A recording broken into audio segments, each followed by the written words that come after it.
समाजामध्ये लढवायचं आहे, समाजामध्ये वादंग करायचं आहे। 20 मिनिटं झाली आहेत। करा कारवाई, अबू आझमीवर कारवाई करा। सभागृहाची म्हणजे तुम्हाला बोलायचं नाही, मी बोलल्यावर बोला ना। केंद्रामध्ये सरकार तुमचं, असं कामकाज चालू शकत नाही, सरकार तुमचं आहे, असं कामकाज चालू शकत नाही, करताय का अध्यक्ष महोदय? असं कामकाज चालू शकत नाही। मी बोलतो, बोलल्यानंतर बोला ना। तुम्ही बसल्याशिवाय कशी संधी मिळेल? मी बोललो, तुम्ही खाली बसा, तुम्हाला संधी मिळणार आहे। भास्कर जाधव, मी बोललो की तुम्ही बोला। हे सगळी नाटकं अध्यक्ष महोदय, कारवाई करा, करा अबू आझमीवर कारवाई करा। तुमची हिंमत मला बघायची आहे। जाधव साहेब, तुम्हाला संधी मिळणार आहे। तुम्ही देणार। बसल्याशिवाय कशी मिळेल संधी? अरे सुनील, तुम्ही बसल्यानंतर मिळेल। आधी माननीय उपमुख्यमंत्री बोलताय, त्यांचं बोलणं झाल्यानंतर जाधव तुम्हाला संधी मिळेल। आपण मला संधी दिली होती आणि सभागृह ॲडजॉर्न झालं। या सभागृहामध्ये एक गंभीर असा विषय या ठिकाणी आपल्या सर्वांच्या समोर आलेला आहे। अध्यक्ष महोदय, आम्ही स्पष्टपणे मी तुमचीच बाजू मांडतो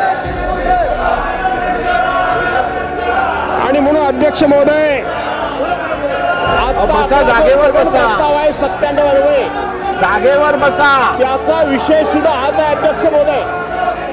जागेवर बसा। सुरुवातीला माझा विषय मांडण्यापूर्वी मी जागेवर बसा, करा बोलण्यावर कारवाई, जागेवर बसा। तुम्हाला समाजामध्ये लढवायचं आहे, समाजामध्ये वादंग करायचं आहे। 20 मिनिटं झाली आहेत। करा कारवाई, अबू आझमीवर कारवाई करा। सभागृहाची बैठक अर्ध्या तासासाठी तहकूब केली की छत्रपती शिवाजी महाराज की जय भवानी।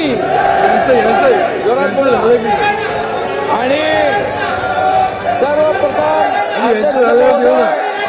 धर्मरक्षक, स्वराज्य रक्षक छत्रपती संभाजी महाराजांच्या शौर्याला मी संधी मानाचं म्हणजे तुम्हाला बोलायचं नाही, मी बोलल्यावर बोला ना। धर्मवीर संभाजी महाराजांच्या मारेकऱ्याचं म्हणजे औरंग्याचं गोडवे या ठिकाणी अबू आझमीने गायलं। खरं म्हणजे अबू आझमीचा निषेध करायला पाहिजे, अबू आझमीचा धिक्कार करतो। अबू आझमी या ठिकाणी धिक्कार करत असताना या ठिकाणी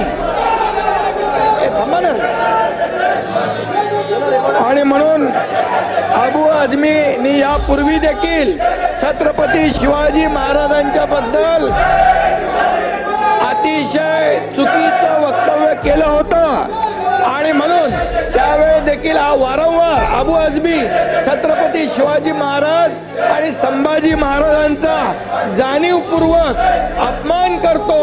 हा खरं म्हणजे छत्रपती संभाजी महाराजांनी देशासाठी बलिदान केलं, आपलं प्राणांचं बलिदान केलं, पण धर्म बदलला नाही। अशा संभाजी महाराजांचा, शिवाजी महाराजांचा अपमान करणं म्हणजे हा अबू आझमी देशद्रोही आहे, देशद्रोही आहे।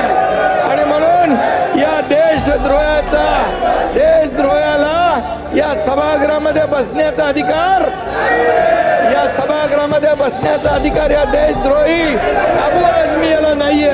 आणि म्हणून आपण छावा बघा रईस, छावा बघा, छावा सिनेमा बघा।